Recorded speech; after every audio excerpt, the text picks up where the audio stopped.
आपल्या किचनमध्ये फ्रीज ही एक अशी वस्तू आहे की ज्यामध्ये किचनमधील प्रत्येक पदार्थाला त्या फ्रीजमध्ये जाऊन राहावंसं वाटतं आणि तिथे गेल्यानंतर ऑटोमॅटिक किंवा आपोआपच त्यांची लाईफ वाढत असते। तर त्यासाठी आपल्या घरातील आपण जे पदार्थ फ्रीजमध्ये ठेवत असतो तर ते पदार्थ सुव्यवस्थित जास्त वेळ राहावे याकरता तो फ्रीज नीटनेटका व्यवस्थित ऑर्गनाइज असला पाहिजे की जेणेकरून ते पदार्थ अगदी व्यवस्थित तर राहतीलच, पण फ्रीज मेंटेन राहिल्यामुळे फ्रीजची लाईफ वाढायला सुद्धा मदत होईल। नमस्कार, मी सुनैना द सुपर मॉम ह्या आपल्या यूट्यूब चॅनलवर तुम्हा सर्वांचं खूप खूप स्वागत करते। आजचा दिवस तुम्हाला छान आनंदाचा जावो, तुमच्या मनातल्या सर्व इच्छा पूर्ण होत याच तुम्हाला नवीन आणि मंगलमय दिवसाच्या शुभेच्छा। तर आजच्या व्हिडिओमध्ये मी तुम्हाला आपल्या फ्रीजमध्ये कमी जागेमध्ये जास्तीत जास्त वस्तू कशा प्रॉपरली ऑर्गनाइज करायच्या की जेणेकरून आपला फ्रीज जो आहे तो जास्त कोंबल्यासारखा दिसायला नको आणि तो सुटसुटीत आणि प्रॉपरली ऑर्गनाइज दिसायला पाहिजे हे। आणि बऱ्याच वेळा आपल्याला खूप काही करायचं असतं पण आपल्याकडनं त्या गोष्टी पूर्ण होत नाही, तर त्या गोष्टी पूर्ण करण्यासाठी आपण कुठल्या सवयी आपल्या अंगीकारल्या पाहिजे की जेणेकरून जे आपण आपल्या मनामध्ये ठरवलं आहे ते पूर्ण व्हायला मदत होईल। तर ते सर्व तुमच्याबरोबर आज शेअर करणार आहे। तर व्हिडिओतली प्रत्येक टिप ही खूप महत्त्वाची आहे, तर त्यासाठी व्हिडिओ शेवटपर्यंत बघा आणि आपल्या चॅनलवर जर नवीन असाल तर चॅनलला सबस्क्राईब करा बरं का।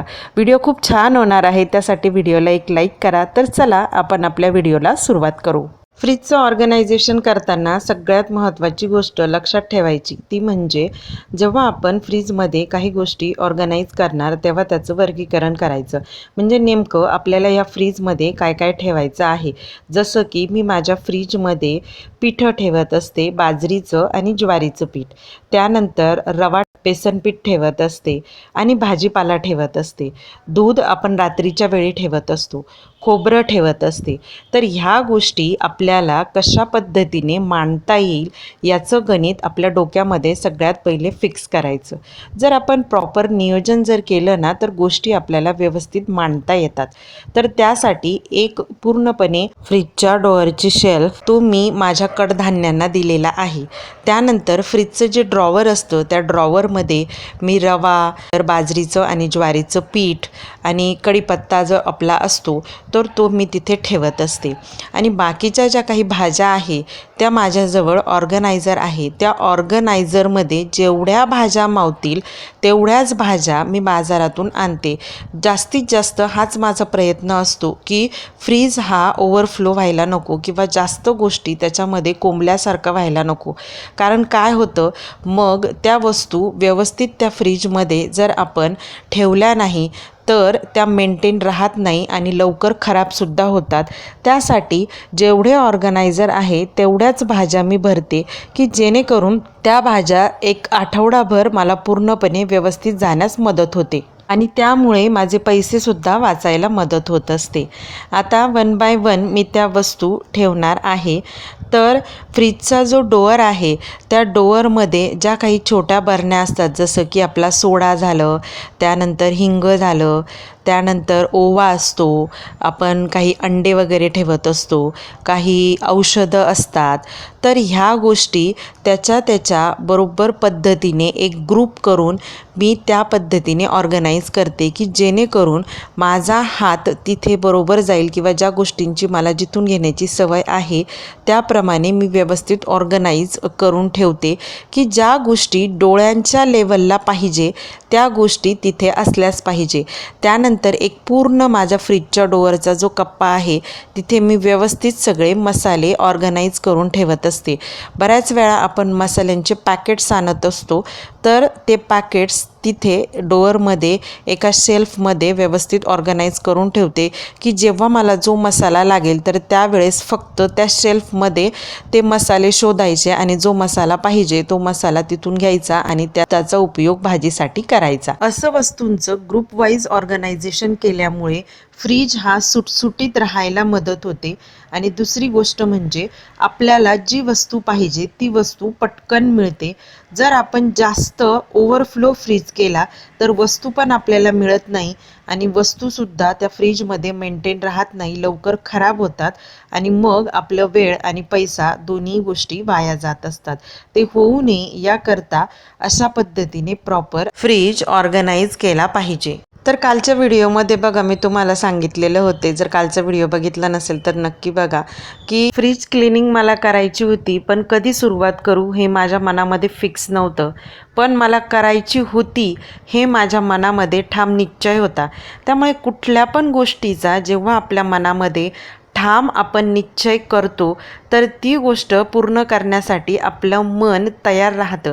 म्हणजे मनाची तयारी जर कुठल्या गोष्टीसाठी असेल तर आपण कसाही ती गोष्ट पूर्ण करण्यासाठी वेळ काढत असतो. आणि दुसरी महत्त्वाची गोष्ट की जी यावर खूप अवलंबून आहे ती म्हणजे इंटरेस्ट.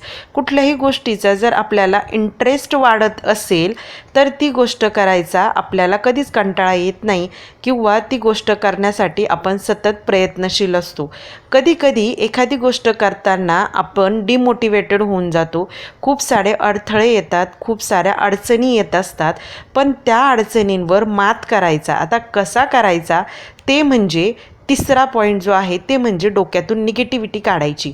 की आत्ता जी वेळ आहे ही थोडा वेळ निघून जाईल, पण नंतर आपण आनंदी होऊ किंवा उत्साही होऊ.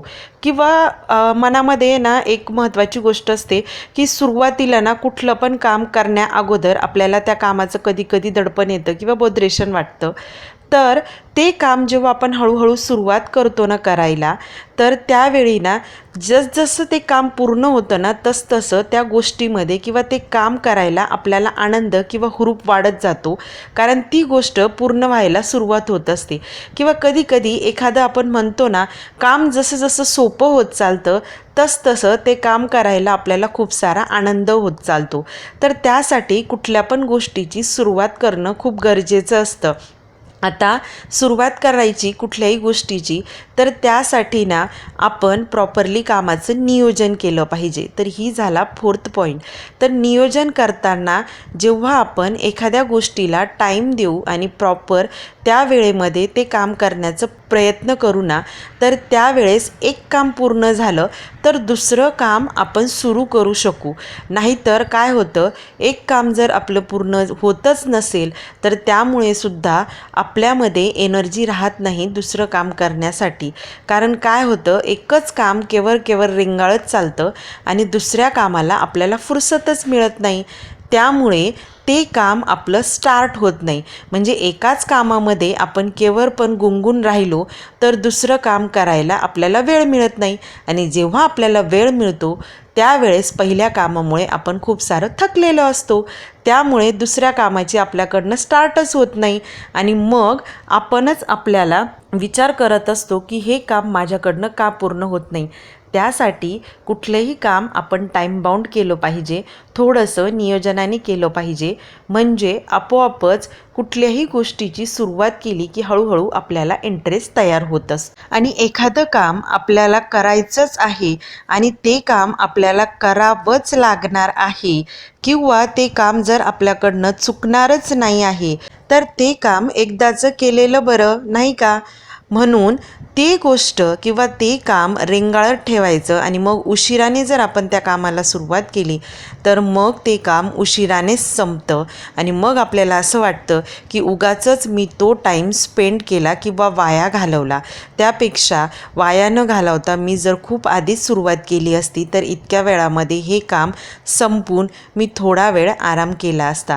त्यासाठी ना मी नेहमी तुम्हाला माझ्या व्हिडिओमध्ये सुद्धा सांगत असते, जर काही गोष्ट किंवा कुठलंही काम आपल्याला जर चुकणार नाही, ते न चुकणारं काम आहे आणि आपल्याला जर करायचंच आहे तर त्यासाठी ते काम त्या वेळेमध्ये आपण सुरू करणं खूप गरजेचं आहे की जेणेकरून ते वेळेच्या आत संपून जातं आणि नंतर मग आपल्याला स्वतःसाठी किंवा आपल्या घरासाठी लेकरांसाठी वेळ मिळतो. आणि जेव्हा आपल्या मनामध्ये एखाद्या गोष्टीबद्दल निगेटिव्हिटी येईल तर त्यावेळेस आपल्या मनामध्ये मुद्दामूनच खूप सारे निश्चयाने सकारात्मकता म्हणजेच त्या गोष्टीच्या विरुद्ध गोष्ट मनामध्ये आणायची आणि मुद्दामूनच ती गोष्ट सुरुवात करण्यासाठी ठाम निश्चय करायचा, आपोआपच ती गोष्ट आपल्याकडनं पूर्ण होऊन जाते.